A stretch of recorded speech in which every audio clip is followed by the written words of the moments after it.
if you caught any little bit of what that song was saying, it's I live in a mansion.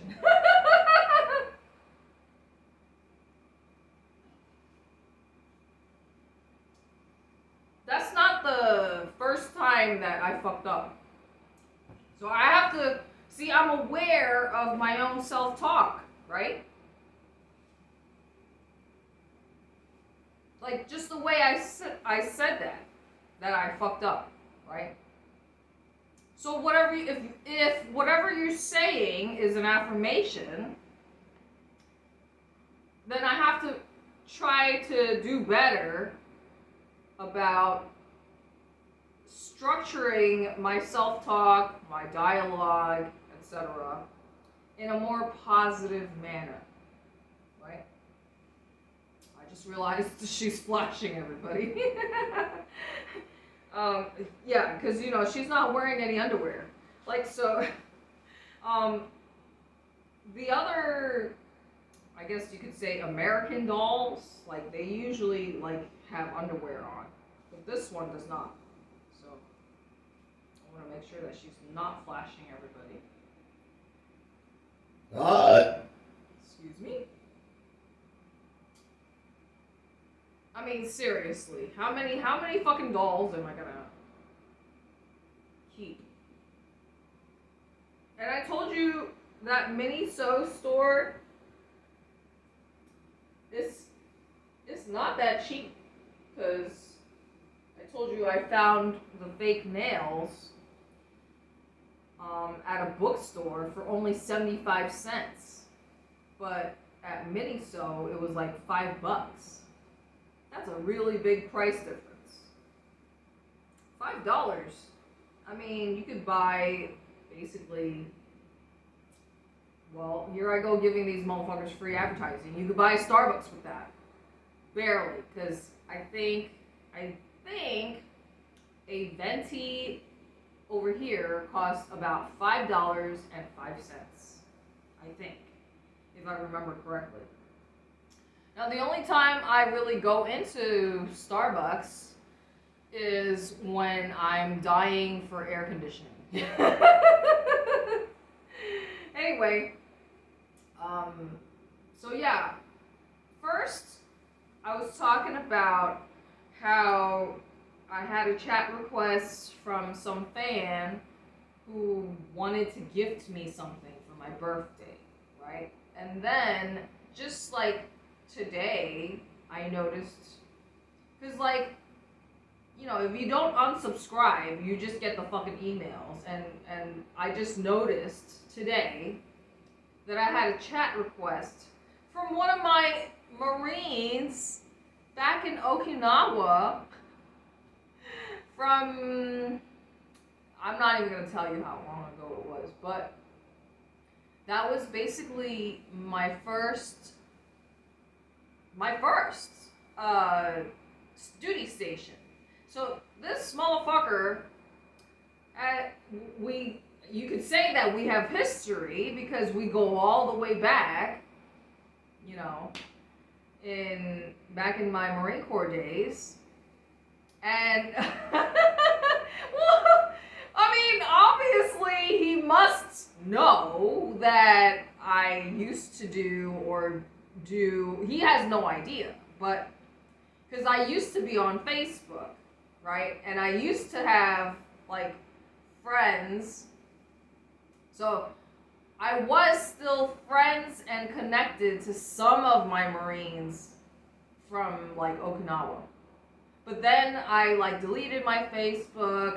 Like I said, I went basically off the radar.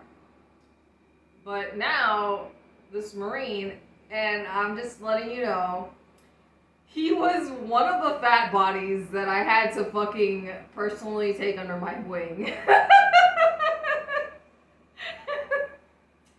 So, I mean, because if you guys know how everything works, like, in the military, you're basically a slave and working 24/7, right?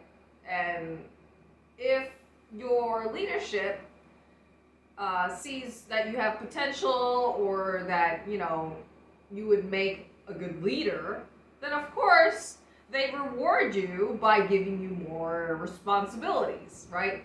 So even though at the time I was a lance corporal, I believe, at that time, I know my shop had just like promoted, like, I think at least 3 Marines. And so they had the duty to task out, certain things. And somehow, because I was like, at one point in the very beginning, I was the only female in my shop. And then slowly we acquired more female Marines. But in the very beginning, I was the only female. So I believe that when this happened, it was when I was the only female. So, and then they tasked me out to be responsible for like 3 of the Marines who were like, they needed improvement in their performance, meaning their physical fitness. So they were considered like the fat bodies. And because I'm a female, they always see me as the weakest link, right? So when you're a female Marine, it's just harder because you have to do 2 times put in extra work just to prove that you can do the same shit as the men, right? But anyways, it was my job to be responsible for basically 3 of the weaker links, like the people who belonged basically in the fat body program.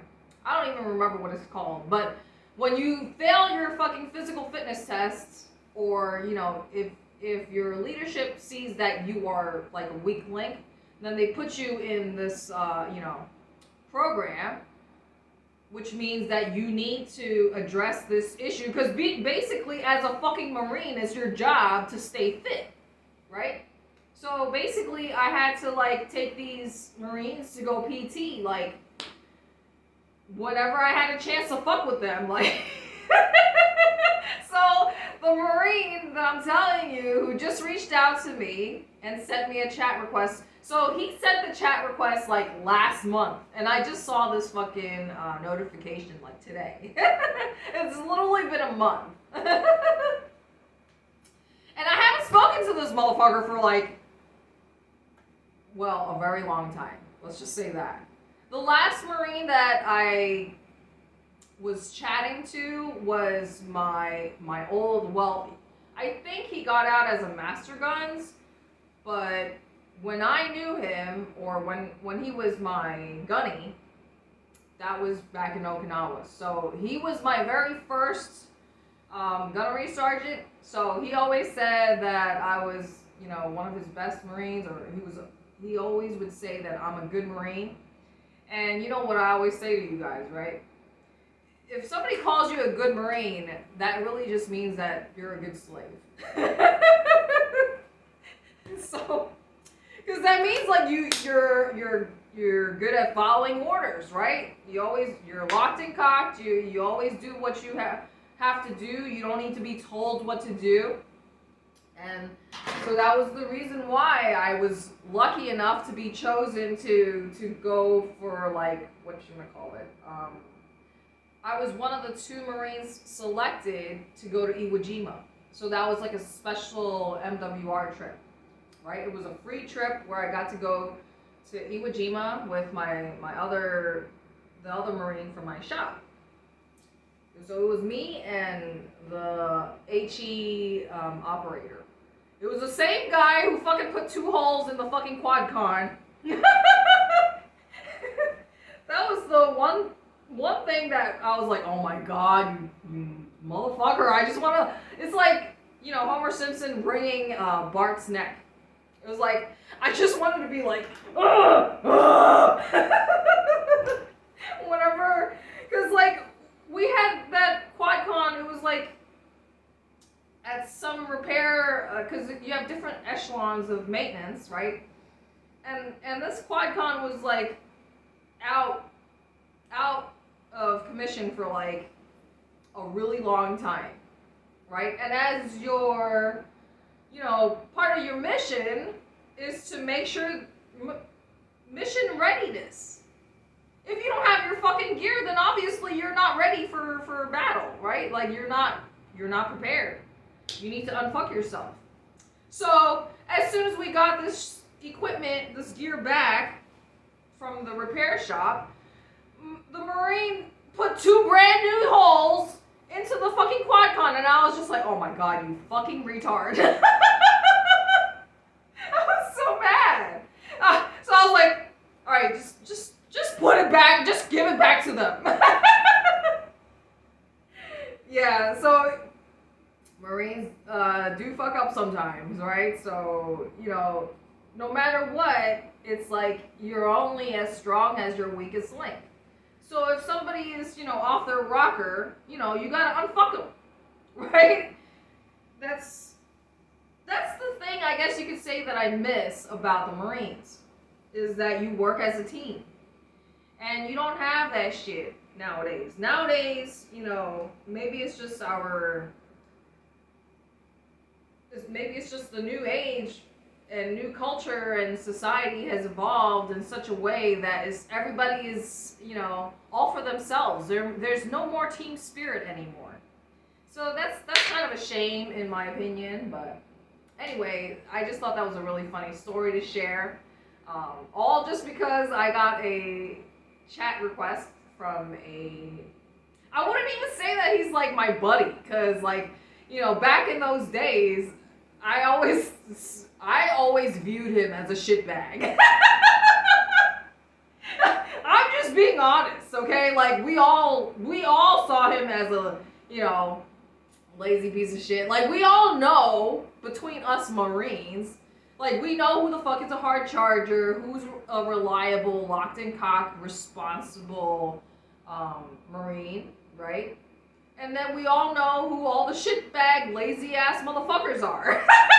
So, and he was a lazy piece of shit. I'm just being honest. Like, but regardless, like, you know, because, you know, some Marines are just like there taking up space, you know, there to collect an easy paycheck. And meanwhile, you have other Marines who are, you know, really put in the sweat, blood, and tears, etc., to earn their paycheck, to earn their status, and earn the respect of their fellow, you know, Marines, right? So we all know who the hell is. I'm just saying it as it is. I'm not gonna sugarcoat anything. If you know that you were a shitbag. That's all I gotta say.